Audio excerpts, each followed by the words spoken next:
चलिए देखिए, वो हम जो बात कर रहे थे उस पर ध्यान दिया जाए। हम मान लेते हैं कि यह क्वेश्चन एसबीआई क्लर्क में पूछा, तो जाहिर सी बात है इसका कोई आंसर की भी जारी करेगा, जारी करने वाला कोई टीम होगा, इसके विशेषज्ञ होंगे, हो सकता है एक टीचर हो, 2 टीचर हो, 5 टीचर का पैनल हो, वो अपना लिखा लो, या कोई एक ही टीचर हो जिसको दिया गया जिम्मेदारी कि इस क्वेश्चन को आपको देख लेना है। अब उनको लगा, जैसे हम लोग पहले लग लेंगे, उसके बाद उनका देखेंगे डिजाइन। स्टेटमेंट है और ये अजम्पशन है, धारणा है दिया हुआ है। ये अजम्पशन 2 है, इसका स्टेटमेंट एगो अपना दिया हुआ। क्या लिखा हुआ स्टेटमेंट? आपको 1 वर्ष की परीक्षा अवधि मतलब प्रोबेशन पीरियड लिखा है इंग्लिश में। You are hereby appointed as a programmer with a probation period of 1 year. हम लोग का 3 साल का प्रोबेशन पीरियड। चलिए देखें,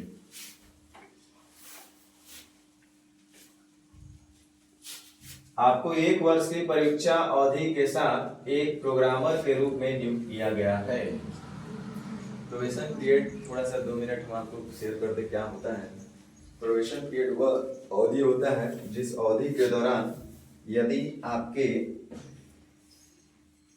ऑथराइज्ड अथॉरिटी या रिक्रूटमेंट ऑफिसर, सीधा से बोले ऑथराइज रिक्रूटमेंट ऑफिसर जो आपको ऑथराइज हैं रिक्रूट करने के लिए, यदि उस प्रोबेशन पीरियड के दौरान उनको ऐसा लगता है कि यह लड़का, यह व्यक्ति, यह जो भी है कर्मी जो है हमारे डिपार्टमेंट के लिए अनुकूल नहीं दिख रहा है, फिट नहीं है, या किसी अन्य तरह का आप इलीगल चीजों में अगर पकड़े जाते हैं, तो वहां पे आपको डायरेक्टली वो चाहे तो डिसमिस करेंगे, और अगर वो डिसमिस कर दिए तो आप किसी तरह का केस फाइल भी नहीं कर सकते प्रोबेशन पीरियड।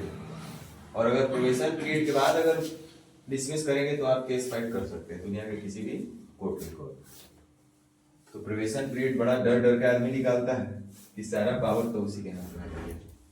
तो देखो, आपको 1 वर्ष की परीक्षा अवधि के साथ एक प्रोग्रामर के रूप में नियुक्त किया गया है। पोस्ट कौन चीज का है? प्रोग्रामर का रूप में नियुक्त किया गया है, और पुष्टि के लिए अवधि के अंत में आपके प्रदर्शन की समीक्षा की जाएगी।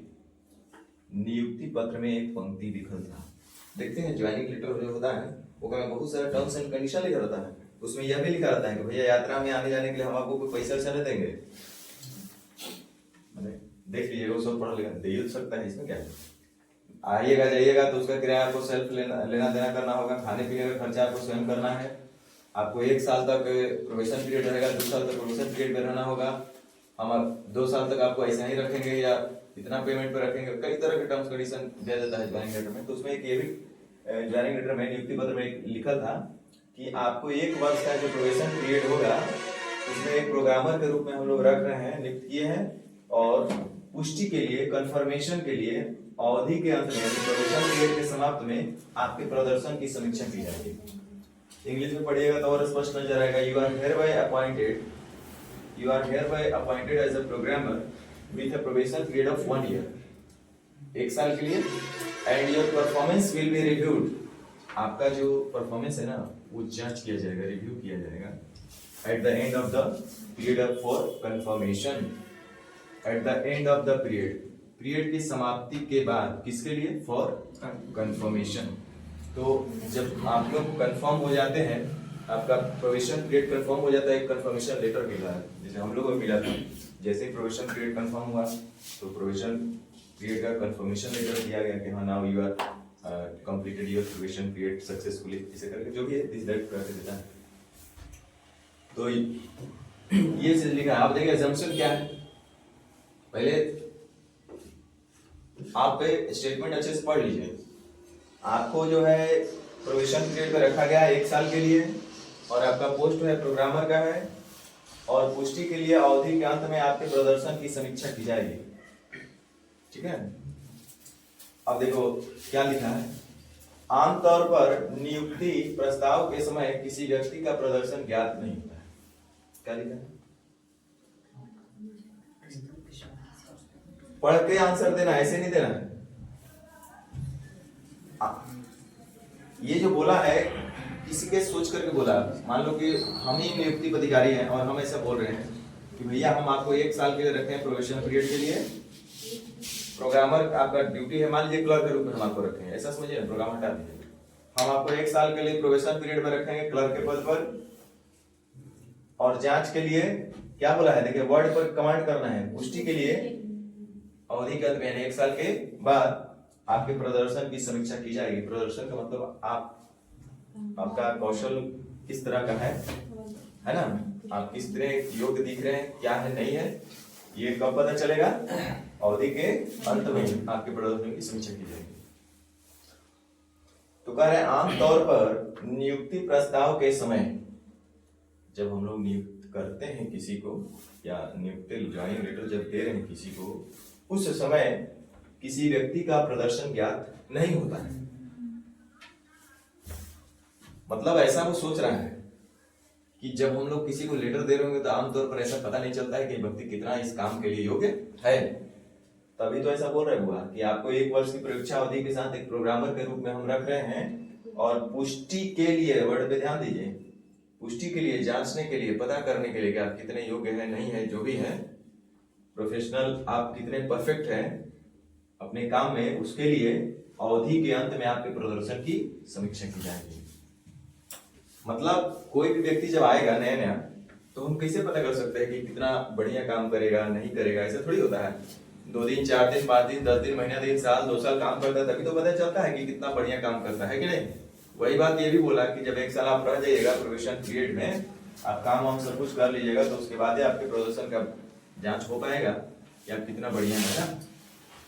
वही बोला कि 1 साल बाद ही आपका पुष्टि हो पाएगा कि आपके प्रदर्शन कैसा है। बोल रहे कि आमतौर पर नियुक्ति प्रस्ताव के समय किसी व्यक्ति का प्रदर्शन ज्ञात नहीं होता है। जाहिर सी बात है, अगर नियुक्ति के समय ही आपका कौशल पता हो जाता कि हाँ ये कितना परफेक्ट है, कितना पुष्टि है, तो कोई जरूरत ही नहीं था उसको 1 वर्ष के लिए प्रोबेशन पीरियड में रखने के लिए, है ना, जिससे कि उसका पुष्टि हो पाए। अगर उसी समय जांच हो जाता है यह चीज, तो 1 साल क्यों उसको टहलाया जाता है ना। तो इसका मतलब है कि कहीं ना कहीं इसका सोच सही रहा है, उसको उस समय पता नहीं लग रहा हो रहा होगा, तभी उसको 1 साल के लिए रखा है और उसको जांच के पता चल पाएगा। दूसरा, आमतौर पर एक व्यक्ति परीक्षा अवधि में अपनी योग्यता साबित करने की कोशिश करता है। सही होना चाहिए कि गलत होना चाहिए?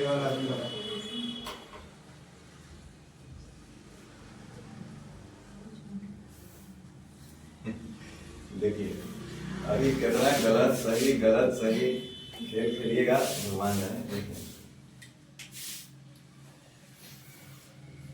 कह रहा है कि आमतौर पर कोई भी जो व्यक्ति होगा, एक व्यक्ति परीक्षा अवधि प्रोबेशन पीरियड में अपनी योग्यता साबित करने की कोशिश करता है। तो भैया एक बात बताओ, उसको आखिर रखा क्या है, उसको क्या बोला गया कि आपको 1 वर्ष की परीक्षा अवधि के लिए क्यों रखा गया है क्लर्क के पद पे या प्रोग्रामर के पद पे? इसीलिए रखा गया है कि आप जो है पुष्टि के लिए अवधि के अंत में आपके प्रदर्शन की समीक्षा की जाएगी। इसका मतलब है कि वह अपने पूरे वर्ष, जितने दिन के लिए उसका प्रोबेशन पीरियड है, अपने काम के प्रति, अपने कौशल के प्रति कहीं ना कहीं वो अपना प्रयास करेगा कि हम अच्छा करें, हमारे कार्य से जो सामने वाला है वो प्रभावित हो और फिर हमको कंफर्मेशन लेटर मिल जाए।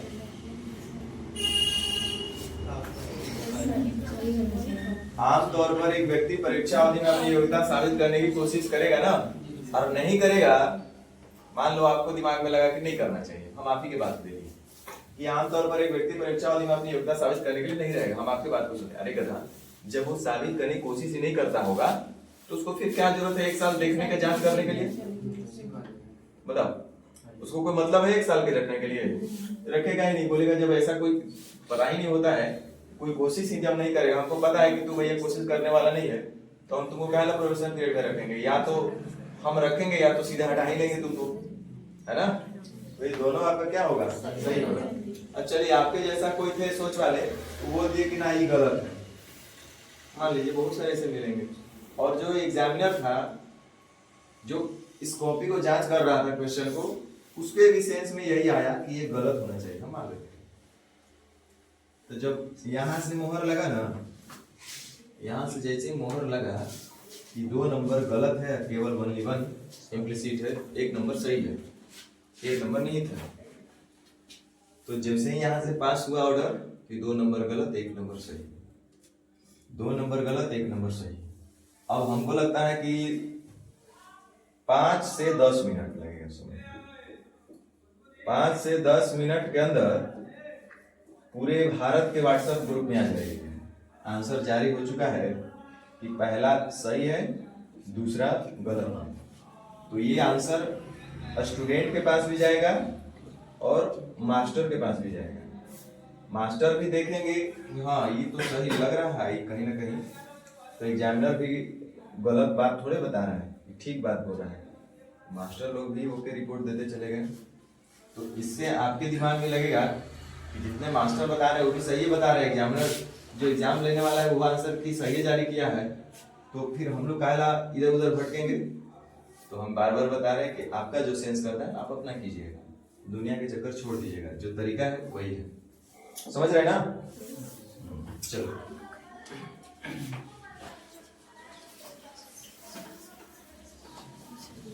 ट्राई मारिए।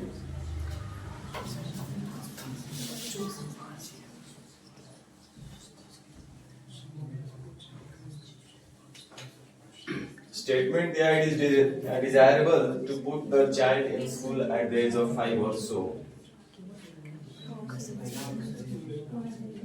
दूसरा गलती है। अरे बच्चे को 5 वर्ष या उससे उसके आसपास की उम्र में स्कूल भेजना वांछनीय है। डिजायरेबल, डिजायर का मतलब ऐच्छिक, जरूरी नहीं बोला, ऐच्छिक बोला। मतलब बच्चे को 5 वर्ष या उसके आसपास की उम्र में स्कूल भेजना ठीक रहेगा, वांछनीय है, डिजायरेबल है, ऐच्छिक है। हम ही ऐसा बोले, बहुत कुछ दिन भर कुर्सी पर बैठ के सोच रहे थे और अचानक हम ऐसा बोले, देखो भाई बच्चा लोग को तो 5 वर्ष या उसके करीब में जो बच्चा है 5 वर्ष के आसपास वाला उम्र का बच्चा जब हो जाए तब उसको स्कूल में भेजना ठीक ठाक करता है। हम ऐसा बोले। अब हम क्या सोच के बोले होंगे? हम जो ऐसा बोले तो हम क्या सोच कर ऐसा बोले होंगे, ये हमको आपको बताना है। मेरे मन की बात को आपको रीड करना है। कौन बाबा? बागेश्वर वीरेंद्र शास्त्री। हाँ, तो मन की पर्चा को खोलते हैं, आपको भी इधर मन की पर्चा खोलना है कि क्या सोचकर ये बोले होंगे, क्या सोचकर ऐसा कोई कहा होगा सामने वाला। हम ही बोल रहे हैं, 1 घंटा तक कुर्सी पर बैठे बैठे सोच रहे थे। अब बहुत सारा आप सवाल जवाब कर रहे थे, बच्चा कैसे करें, बच्चा मेरा बिगड़ रहा है, बन रहा है, क्या करे, कितना उम्र है उतना। हम बोले ना कि बच्चा जब 5 वर्ष का या उसके आसपास का रहता है तब उसको स्कूल भेजना ठीक रहता है। ऐसे गाँव घर में भी कोई बोलता है, वो क्या सोच करके बोले होंगे? तो ये देखो पहले क्या बोल रहे हैं, उस उम्र में बच्चा विकास के उचित स्तर तक पहुंच जाता है और सीखने के लिए तैयार हो जाता है। अगर उस उम्र के बच्चा अगर सीखने के लिए तैयार नहीं होगा, समझने के लिए सक्षम नहीं होगा, तो हम काहे कहेंगे कि 5 साल के बच्चे को भेजिए, तब कहेंगे कि तब 10 साल के बच्चे को भेजिए, है कि नहीं? इसका मतलब है कि कहीं ना कहीं उस उम्र में बच्चा विकास के उचित स्तर तक पहुंच जाता होगा और सीखने के लिए तैयार हो जाता होगा, तभी हम ऐसा बोलेंगे। नहीं तो फिर हम अपना उम्र और बढ़ा देंगे कितने लिए, है ना? इसका मतलब ये तो सही है। दूसरा, स्कूल 6 वर्ष की आयु के बाद बच्चों को प्रवेश नहीं देते। बात हो रहा है 5 वर्ष या उसके आसपास। यहाँ बात कह रहा है स्कूल 6 वर्ष। पहला तो स्टेटमेंट से हट करके एजम्पशन आया है, स्कूल 6 वर्ष की आयु के बाद बच्चों को प्रवेश नहीं देते हैं। ऐसा कहीं लिखा हुआ है? ऐसा कहीं दिख रहा है दूर दूर तक? उसके मन के बात से ऐसा झलक रहा है कि 6 वर्ष के बाद के बच्चा को एंट्री नहीं मिलता होगा? ऐसा तो बात उसके दिमाग में नहीं झलक रहा है।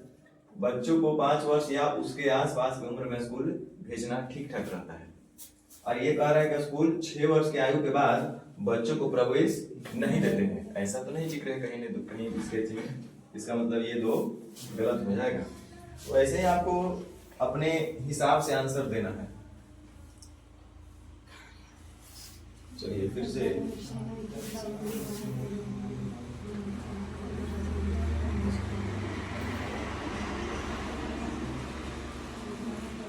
इन order to bring punctuality in our office, आप लोग बोलिएगा in order to bring punctuality in our class, है ना?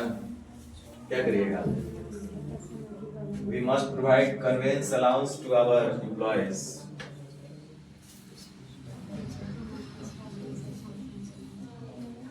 बेचारे लोग, कर्मचारी लोग समय पे नहीं आ रहे ऑफिस में, क्या कारण हो सकता है?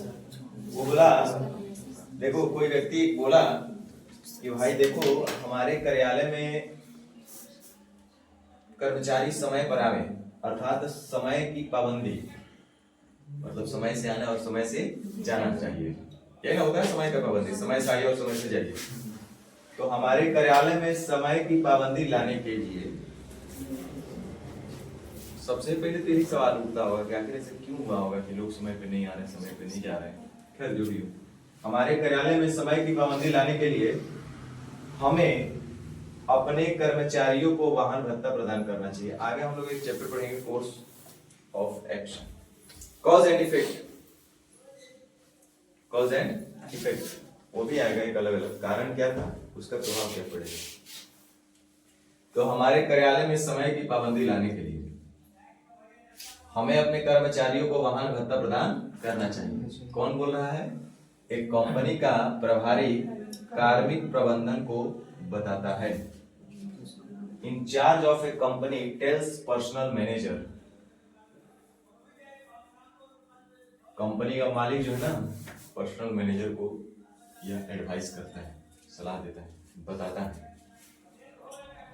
कंपनी का प्रभारी कार्मिक प्रबंधन को यह बात बताता है, क्या करो भाई कि लोग समय पर आने जाने, इसके लिए तुम थोड़ा सा काम करो कि अपने कर्मचारी का वाहन भत्ता प्रदान करो। वाहन भत्ता मतलब गाड़ी से आने जाने का किराया उनका दे दोगे तो ऑटोमेटिक वो समय पे आना जाना शुरू कर देंगे। तब तो नहीं ना कहेंगे कि भैया हमारे पास गाड़ी नहीं था, हम बाइक, तुम लोग इसे कहता है सर टेम्पो नहीं आता है, बस नहीं आता, तुम लोग को अगर इस वक्त किराया उपलब्ध कर दिया जाए तो समय से आएगा जाएगा तुम।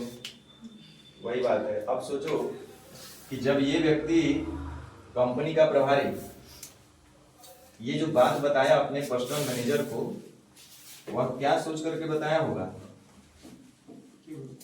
क्या सोचा होगा बोलने के लिए? आखिर ऐसा क्या सोचा जिसकी वजह से उसको ये बात बोलना पड़ा कि हमारे कार्यालय में समय की पाबंदी लाने के लिए हमें अपने कर्मचारियों को वाहन भत्ता प्रदान करना चाहिए। वह अपने समय पे आए हैं।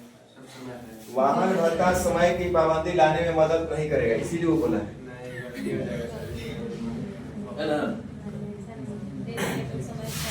वाहन भत्ता समय की पाबंदी लाने में मदद नहीं करेगा, इसीलिए वो बोला कि वाहन भत्ता दे दो। साफा उल्टा बात बोल दिया, ऐसा ही होगा, गलत गलत होगा। दूसरा, अनुशासन और पुरस्कार हमेशा साथ साथ चलने चाहिए। देखो हम बार बार बोले कि जब बात बिदाई का हो तो सोहर गाइएगा तो नहीं ठीक लगेगा। यहाँ पे स्टेटमेंट से हट करके एजम्पशन में बात हो रहा है। यहाँ पे कहाँ से पुरस्कार का बात आ गया, अनुशासन का बात आ गया। यहाँ बात हो रहा है रुपया पैसा के, बात कर रहे हैं कि अनुशासन और पुरस्कार देके काम चला लेंगे। तो ये ऐसे ही आपको भी झलक रहा होगा कि इसका मतलब दोनों का दोनों गलत है, नाइदर वन नॉर टू।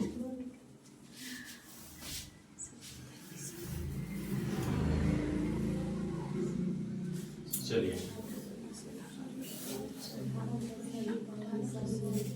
डरिए मत, यही तो एक चैप्टर है कि जोर मारिए सब सही अपना होता है।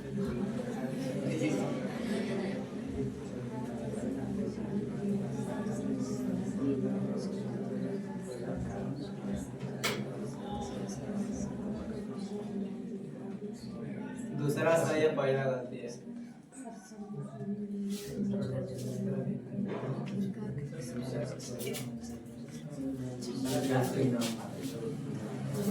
क्या लगता है मजा आ जाएगा, दिमाग का बत्ती जलेगा। देखो कुछ लोग बोल रहे हैं कि दोनों सही है, कुछ लोग बोल रहे हैं पहला सही दूसरा गलत है। पहला पर तो सब लोग श्योर है, पहला पर तो किसी को दागिए नहीं लग रहा है। कह रहा है देखो ध्यान देना, ये भी हमारा ही स्टेटमेंट है, ये भी हमारा ही स्टेटमेंट है। फर्क इतना है कि हम आपसे पूछ रहे हैं, ये हम आपको डायरेक्टली कह दिए आइयो हमरे कहल का होना चाहिए, लेकिन हम आपके मुंह से सुनना चाह रहे हैं। जैसे कुछ दिन पहले सुनो ना, एगो मित्र बोलिए चाहे भैया बोले चाहे जो बोलिए, उम्र से तो बड़े ही थे, तो वो हमको बिठा गए चुनावा के दिन हाई स्कूल पे। तो हमसे बोले ना कि मास्टर साहब आइए आपसे एक बहुत पर्सनल बात करना है, बहुत जरूरी बात करना है। भाई हम जान रहे हैं कि आप मेरा उसमें बहुत हद तक हेल्प कर दीजिएगा। तो जैसे ही ये बात बोले तो हम बोले आप रुक जाइए, चुप होइए, आप क्या बोलने वाले हम बताते हैं। अच्छा बताओ तब। तो हम उनको ऐसे लिख दिए मटिया पर नीचे, हम बोले आप इससे संबंधित कुछ बात बताएंगे हमको। तो बोले हाँ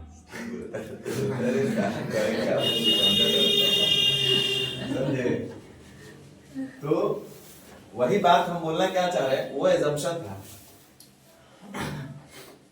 अब वो बेचारे खुशी से बोल रहे थे कि मास्टर साहब आइए हमको आपसे एक पर्सनल बात करना है और आप उसमें जरूर कुछ न कुछ हमको गाइड कीजिएगा।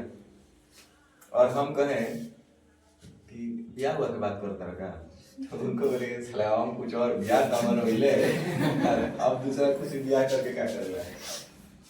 देखिए तो कहने का मतलब ये भी उसी के मन का बात है, लेकिन मुंह से वो बोल दिया, आई छुपा के रख लिया। आधा अधूरा बात बोलता है ना बहुत लोग पूरा बातें नहीं बोलता है। कई बार हम को बोले कि आधे बात बोलेगा, पूरा वो कितनों कर लीजिए नहीं बोलेगा।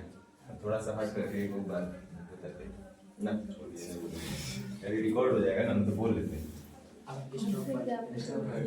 अब ये लोग है, ये लोग कहियो पूरा बात नहीं बता सकते।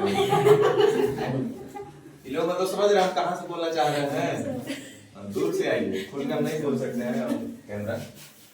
18 वर्ष से अधिक आयु के सभी बेरोजगार 18 वर्ष से अधिक आयु के सभी बेरोजगार भारतीय युवाओं को बेरोजगारी भत्ता दिया जाना चाहिए। देखो क्या बोला, कोई व्यक्ति ऐसा बोला, हम ही को लगा कोई नेता है, बोलते हैं ना ऐसा ऐसा काम करिए। तो 18 वर्ष से अधिक आयु के सभी बेरोजगार भारतीय युवा को बेरोजगारी भत्ता मिलना चाहिए बोल दिया गया। हम ऐसा अगर बोले होंगे तो क्या सोचकर बोले होंगे? हम तो यही सोच कर मिले होंगे कि सबको मिल रहा है भत्ता, सबको मिल रहा होगा तभी हम बोल रहे हैं हम मिलना चाहिए। सबको नहीं मिल रहा होगा तभी तो बोल रहे होंगे मिलना चाहिए। खैर छोड़िए, अब इधर है क्या क्या उसका मन का बात है, देख लेते हैं, करते हैं, ऐसे मिलाते हैं कि जब ये ऐसा बोला है तो क्या यही सोचकर बोला है। भारत में बेरोजगार युवा हैं जिन्हें पैसे की सहायता की आवश्यकता है। मौद्रिक का मतलब मनी, मॉनेटरी हेल्प। तो मौद्रिक सहायता की आवश्यकता है। आपको क्या लगता है अगर फाइनेंशियली उनको मदद की जरूरत नहीं होता तो फिर हम क्यों कहते कि जो बेरोजगार युवा हैं उनको बेरोजगारी भत्ता दिया जाना चाहिए, है क्या नहीं? अगर उनको फाइनेंशियली प्रॉब्लम नहीं होता तो ये वर्ड हम नहीं बोलते। इसका मतलब होगा 1 नंबर तो बिल्कुल सही है, बात 2 नंबर की है। सरकार के पास सुन लो हुआ, सरकार हमेशा आपके फेवर में काम करती है।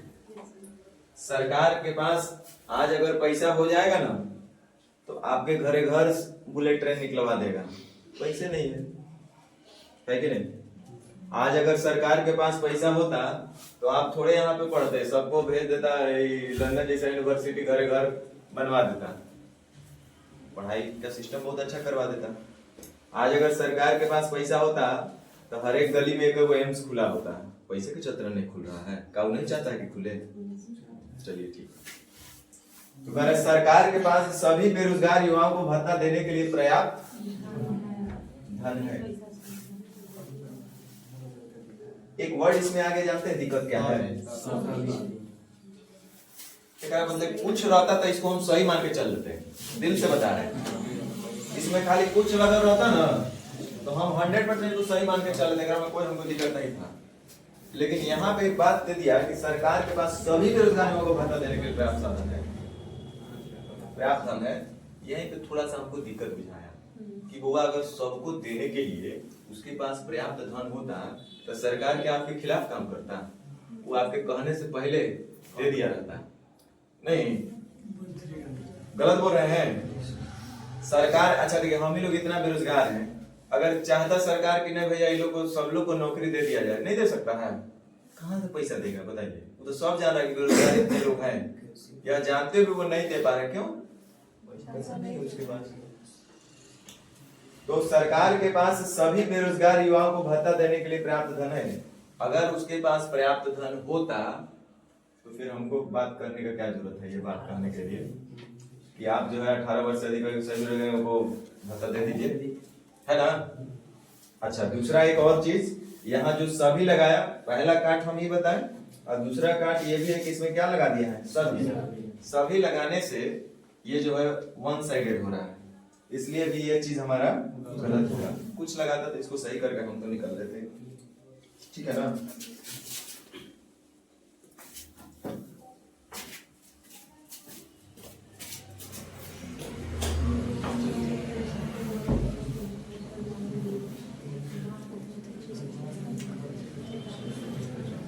पहला सही है। पहला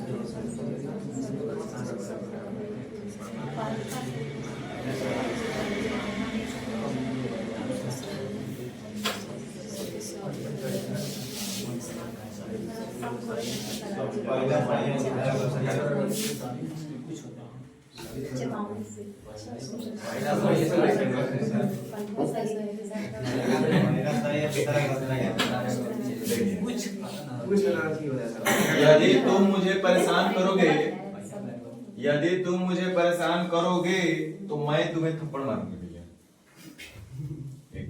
हमें बोलते हैं ज्यादा तुम तंग करेगा ना, क्लास बंद करो। तो यदि तुम मुझे परेशान करोगे तो मैं तुम्हें थप्पड़ मारूंगी। कौन बोला? एक माँ अपने बच्चे को बेचारी चेतावनी दी है, गुस्से से लाल होकर। अब देखो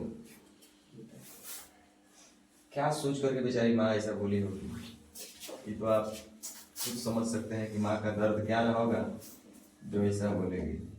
लेकिन सब तो अब नाम मत लीजिए। जिंदगी में अगर सबसे ज्यादा तकलीफ किसी को है तो एक महिला को है। चलिए इधर आइए। धारणा क्या है, assumption क्या है? चेतावनी से बच्चा उसे परेशान करना बंद कर सकता है। बंद कर देगा, फ्यूचर वाला जहां बात आएगा वहां अलर्ट हो जाएगा। चेतावनी से बच्चा उसे परेशान करना बंद कर सकता है, बिल्कुल सही बात है, बंद कर सकता है। उसको भी मन में था तभी तो चेतावनी दी है, नहीं अगर वो कर सकता तो चेतावनी नहीं देती बेचारे। अब जैसे हमको पता है कि तुम लोग कितनों कहेंगे कि होमवर्क करके आना है तो तुम लोग नहीं करके आएगा, तो हम होमवर्क करके आना है कहना छोड़ दिए। देखो इधर, सभी बच्चे मूलतः शरारती होते हैं। अब आप फंस जा रहे हैं कहाँ पता है? आप बहुत से बता रहे हैं कि हाँ, ये आप जनरल लाइफ में ढूंढने लगे। आप गांव घर अगल पड़ोस अपने बचपन का याद करके, भाई बहन को याद करके, सब कंपैरिजन करके देख रहे हैं कि भाई वो तो हमारे बदमाशे था, हम लगभग बदमाशे थे, लगभग सब बदमाशी होते हैं। तो इससे आप बोले कि ना ये कैसे गलत हो सकता है, ये होना चाहिए सही है, जबकि क्या है, गलत है। यहाँ सभी वर्ड से ये चीज है, ठीक है।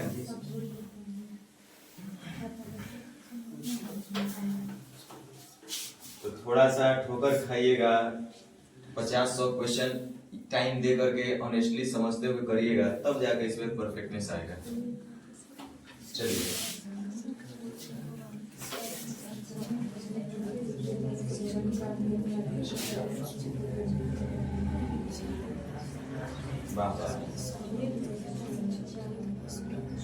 इजी ऑप्शन तो है।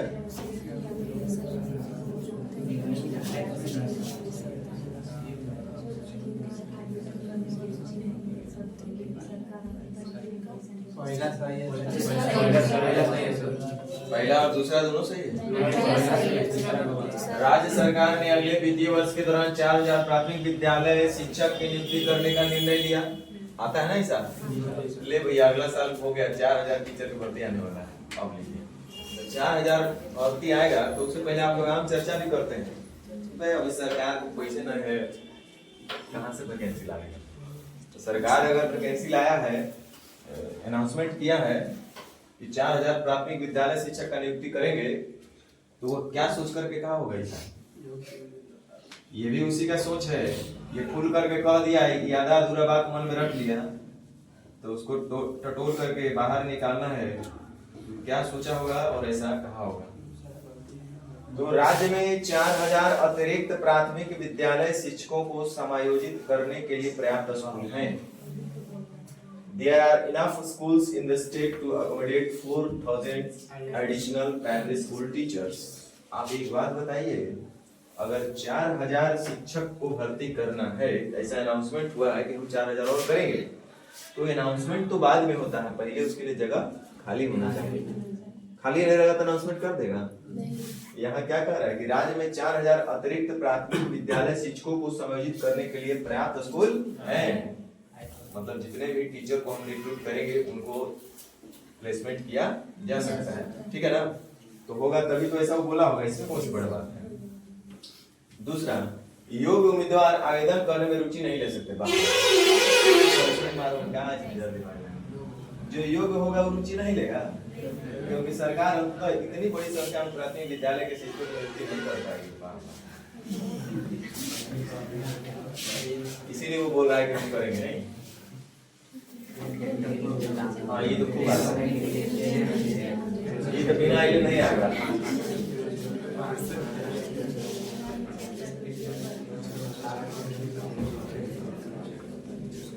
देखते हैं कितने लोग सही कर पाते हैं।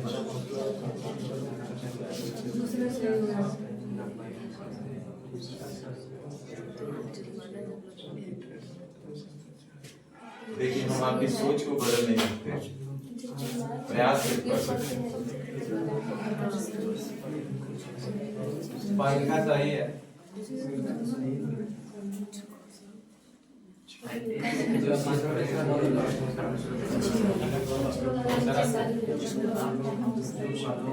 चलिए दोनों सही है। कह रहा है वार्निंग इन ट्रेन कंपार्टमेंट लिखा होता है ना लाल कलर से, देखिए warning in train compartment. Train के डिब्बे में एक वार्निंग लिखा हुआ है, to stop train pull chain, ऐसे ही लिखा रहता है, to stop train pull chain. यदि आपको ट्रेन को रोकना है तो चेन को खींचना पड़ेगा।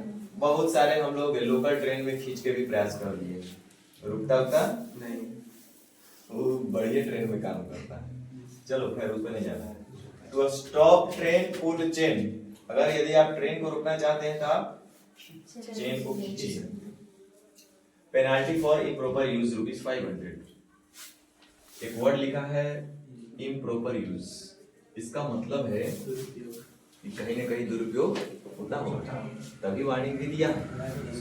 Penalty for improper use ₹500। यदि आप इसका दुरुपयोग करेंगे तो 500 रुपया जुर्माना होगा। ट्रेन के डिब्बे में चेतावनी लिखा हुआ कि ट्रेन रोकने के लिए चेन खींचे, अनुचित उपयोग के लिए जुर्माना 500। इसका मतलब कहीं ना कहीं लोग अनुचित उपयोग करते हैं। चलिए ठीक है, ये हमने ऐसा कहा, ये हम ऐसा कह दिए कि ट्रेन रोकने के लिए चेन खींचिएगा, अनुचित उपयोग करिएगा तो 500 रुपया। हम ऐसा वर्ड काहे कहेंगे कि अनुचित उपयोग करिएगा तो 500 लगेगा? नहीं होता होगा तो हम कहेंगे ऐसा कि अनुचित उपयोग मत कीजिएगा। कहीं ना कहीं अनुचित उपयोग होता होगा, तभी हम यह बात भी कह रहे हैं कि अनुचित उपयोग के लिए 500 रुपया जुर्माना भी रख दीजिए, तो होता होगा। चलिए, कुछ लोग अलार्म चेन का दुरुपयोग करते हैं। कुछ लोग अलार्म चेन का दुरुपयोग करते हैं, क्या लगता है? नहीं करते हैं? अगर नहीं करते तो कहाँ लिखता है अनुचित उपयोग, है ना? इसका मतलब 1 नंबर तो सही है। अच्छा, फिर कुछ अवसर पर लोग चलती ट्रेन को रोकना चाह सकते हैं। अरे ये तो एकदम होता है, नहीं होगा। कुछ इमरजेंसी आ गया, कुछ अवसर का मतलब कुछ भी हो सकता है, तो लोग चलती ट्रेन को रुकना चाह सकते हैं, मतलब पुल खींच सकते हैं। तो दोनों ही क्या है, सही है, बड़ा इजी था। दोनों में फंस गए, इसमें फंस गया थोड़ा। इसमें तो कुछ है ही नहीं स्पेशल, बड़ा सिंपल सा ही जो।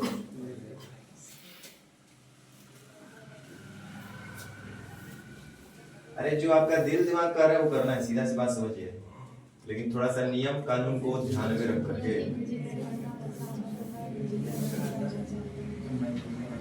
उन्हें आसान काम नहीं करेगा। दूसरा का सा ये पहला गलती है।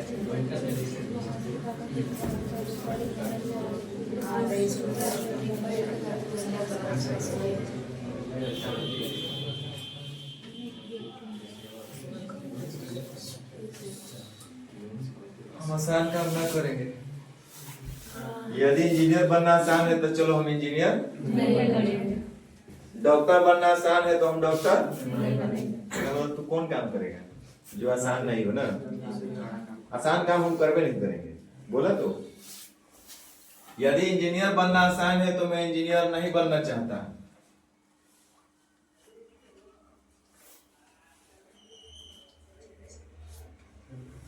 एजम्पशन क्या है, क्या सोचकर कहा होगा?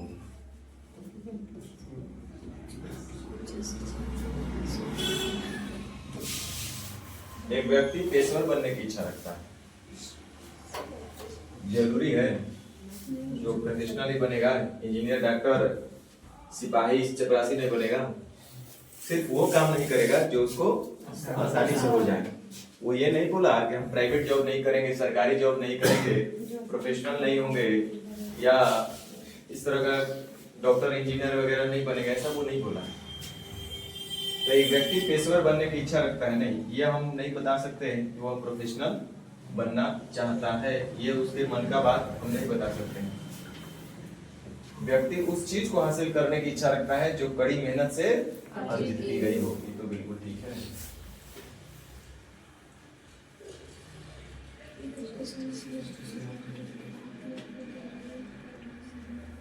नो,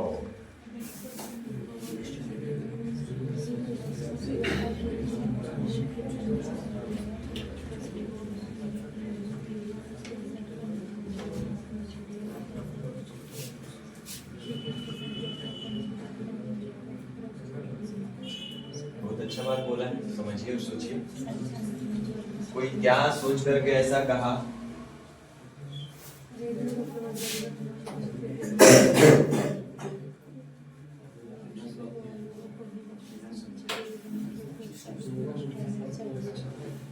क्या सोचकर ऐसा कहा है? क्या सोचकर ऐसा कहा है? पहले का सही है, दूसरा का गलती है।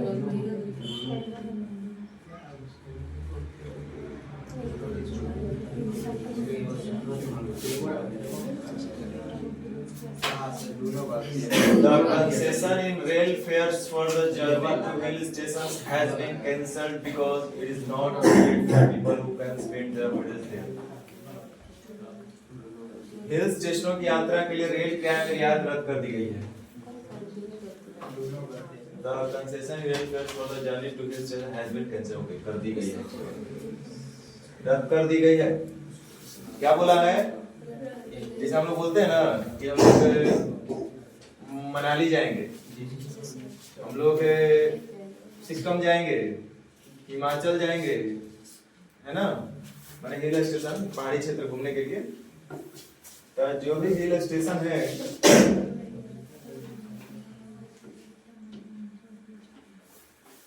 कुल्लू घाटी है, कुल्लू घाटी है ना, हिल स्टेशनों की यात्रा के लिए देखो क्या बोला है।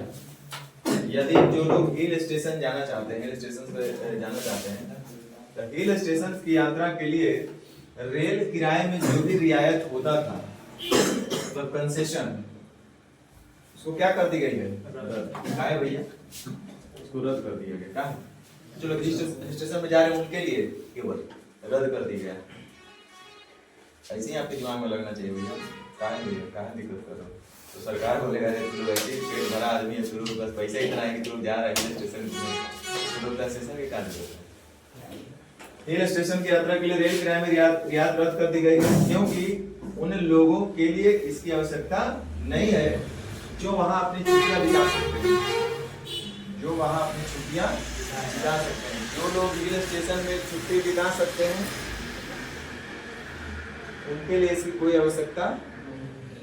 भैया जो वहां पे पैसा उड़ा सकता है वो रेलवे को पहले चुना लगाएगा थोड़ा सा टिकट वेट में कंसेशन के लिए, है ना। ठीक है, कोई बात नहीं। अब ये मान लीजिए कोई व्यक्ति ऐसा बोला, हम ही बोले आप ही बोले, कि जो लोग भी हिल स्टेशन के लिए जा रहे हैं ना, तो जो रेलवे कंसेशन कर रहा था टिकट में, फी में, किराए में, फी नहीं किराए में, उन लोग को जरूरत नहीं होता देने का, क्योंकि आवश्यकता ही नहीं है उस तरह करने का। क्या सोचकर ऐसा कहा होगा, थोड़ा सा समझा जाए। रेलवे को केवल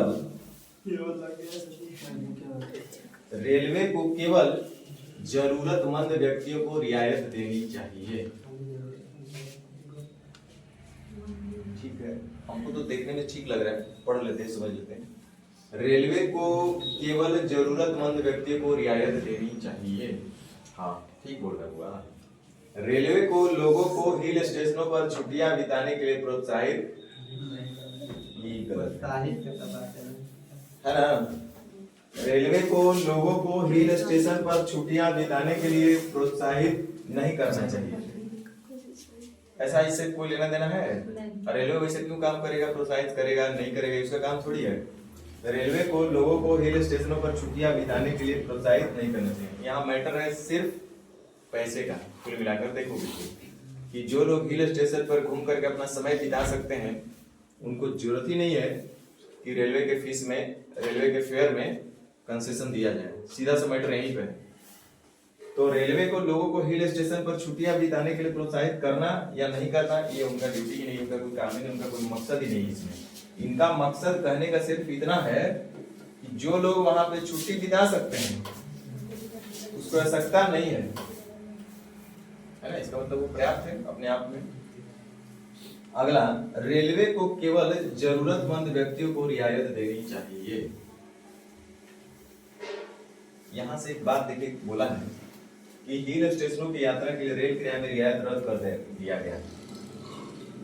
रियायत रद्द किया गया, क्यों किया गया है ये आप समझ लीजिए।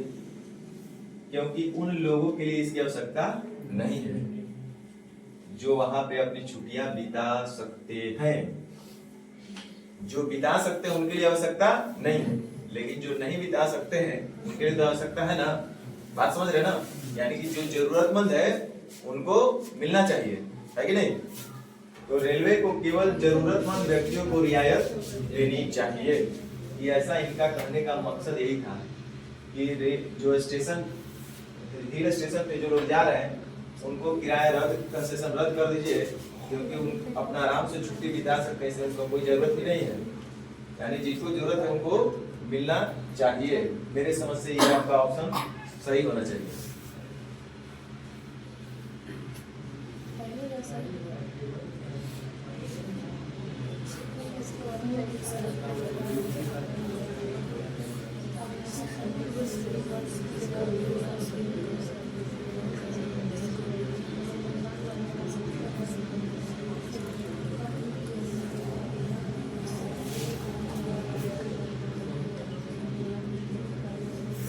इतना अच्छा बात बेचारा बोला ना, इतना महंगा पुल बना कर कैसे पेंडिंग में डाले हुए।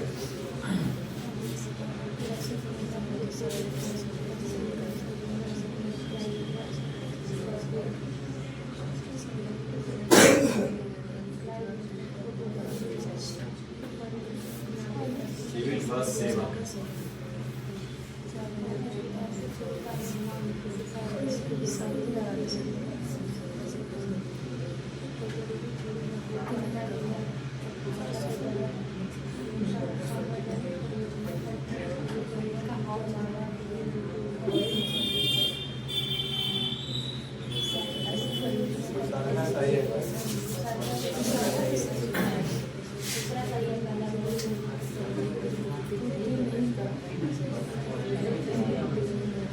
बड़ा सिंपल सा है नहीं।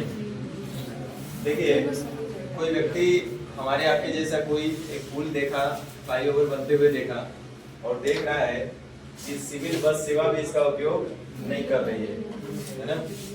बेचारा उसको बड़ा दुख हुआ कि इसे बेहद कम उपयोग में देखकर कितना दुख होता है। मतलब उसका नाम मात्र का ही यूज हो पा रहा है ना। ये किसका विचार है? एक नागरिक का अपना विचार है। दृष्टिकोण है। क्या वो सोचकर बेचारा ऐसा दुख व्यक्त किया होगा, समझ लिया जाए, उसके मन की बात को समझा जाए। ऐसे पुलों का निर्माण किसी सार्वजनिक उद्देश्य की पूर्ति नहीं करता। अगर पुल किसी सार्वजनिक उद्देश्य का पूर्ति नहीं करते तो पुल कोई नहीं बनाता है ना। ऐसा पुल तो बहुत सारे हैं जो कि फंक्शन में है और उद्देश्यों को पूरा कर रहे हैं, नागरिक सेवा दे रहा है। तो ऐसा हम नहीं कर सकते कि ऐसा पुल जो है सार्वजनिक उद्देश्य पूरी नहीं कर रहा है। ये तो गलत बात हो गया। तब तो पुल बनाना ही आदमी बंद कर देगा। दूसरा बात समझिए, ऐसा उसका थोड़ी सोचता। हमारे आपके जैसा बोलेगा है पुले बंद करो, सबसे बढ़िया पुले नहीं बने। सार्वजनिक परियोजनाओं पर खर्च किए गए धन की कुछ जवाबदेही और उपयोगिता तय होनी चाहिए। उसका कहने का भाव यही था ना बेचारे का, कि ऐसा ही बना करके छोड़ दिया। देखिए कितना सारा ऐसा बना हुआ है, आप देखिएगा बहुत सारा चीज जिसका कोई उपयोग ही नहीं है।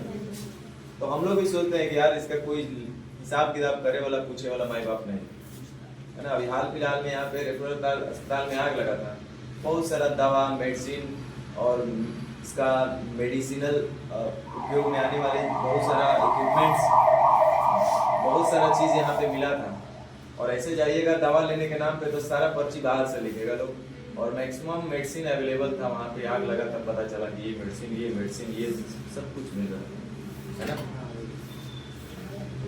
तो इसीलिए बोल रहा है कि सार्वजनिक परियोजनाओं पर खर्च किए गए धन की कुछ जवाबदेही और उपयोगिता तय होनी चाहिए, होना चाहिए। समझ में आ रहा है ना बात? तो लगभग तो आप लोग पकड़ लेंगे। 10 में 10 नहीं तो 10 में 8 तो पकड़िएगा ना। हाँ तो बस ठीक है। 11 और 12 आपके लिए छोड़ दें। हाँ बहुत बड़ा टास्क है।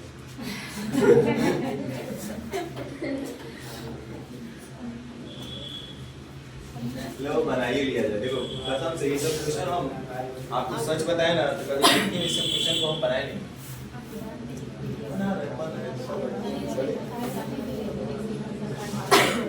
पहला गलती है, दूसरा गलती है, दोनों गलती है।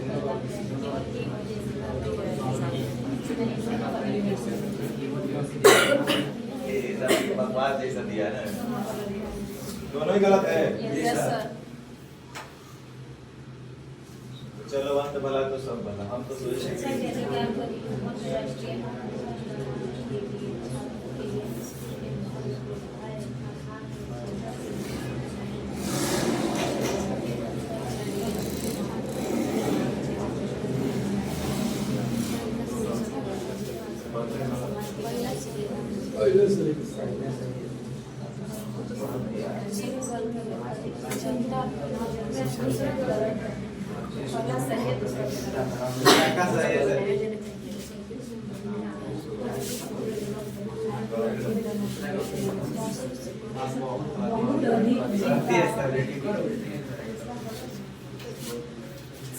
जब भी सुपरलेटिव डिग्री का बात होगा तो वहां पे थोड़ा सा आप अलर्ट हो जाइएगा।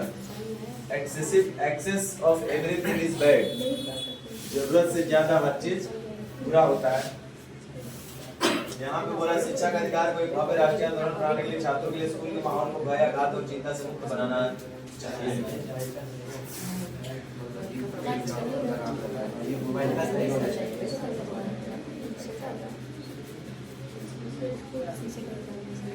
अगर शिक्षा का अधिकार आंदोलन समाज की भलाई के लिए वांछनीय है।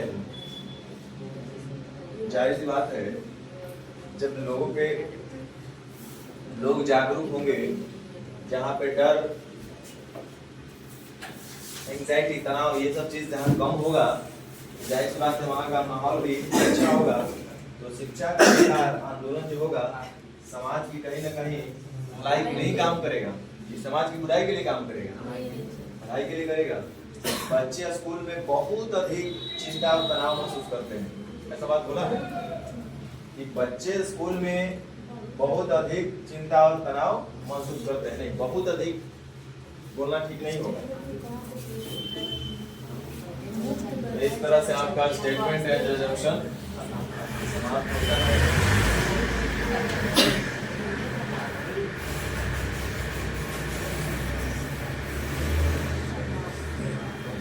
हमको लगता है 20 को 25 को क्वेश्चन है पूरा, उसका आंसर भी दिया हुआ है, एक्सप्लेनेशन भी दिया हुआ है, लेकिन आपको एक क्वेश्चन बनाना है। क्वेश्चन का स्टेटमेंट को पहले अच्छे से समझना है, और जब स्टेटमेंट उसका समझ जाइएगा, मतलब उसका भाव को आप समझ जाइएगा, तो उसके अंतर भाव को भी समझ पाइएगा। ठीक है, कहने का मतलब जब स्टेटमेंट को समझिएगा तब अजम्पशन को समझिएगा, क्या वजह से ऐसा वो बोल रहा होगा, क्या सोच रहा होगा, उसके पीछे सोच क्या रहा है बोलने का। तो सबसे पहले स्टेटमेंट को अच्छे से पढ़िएगा, जब स्टेटमेंट समझ में आ जाए तब अजम्पशन को समझिएगा कि क्या हो सकता है। और स्टेटमेंट भी नहीं समझ में आएगा तो अजम्पशन तो दिस दैट मारते रहिए आप लोग। यानी प्रयास होना चाहिए कि पहले उसके बाहरी बात को, यानी स्टेटमेंट को अच्छे से समझ लिया जाए और उसके बाद आंसर देने का प्रयास कीजिएगा। तो 95% आपका आंसर हमेशा आपके किताब से भी मैच करेगा। ठीक है, 5% हमारा आपका इर्द गिर्द होगा, कंट्राडिक्शन होगा, बाकी तो सब ठीक ही है। कल हम लोग एक दूसरा इसी का एनालिटिकल का ही दूसरा चैप्टर शुरू करेंगे।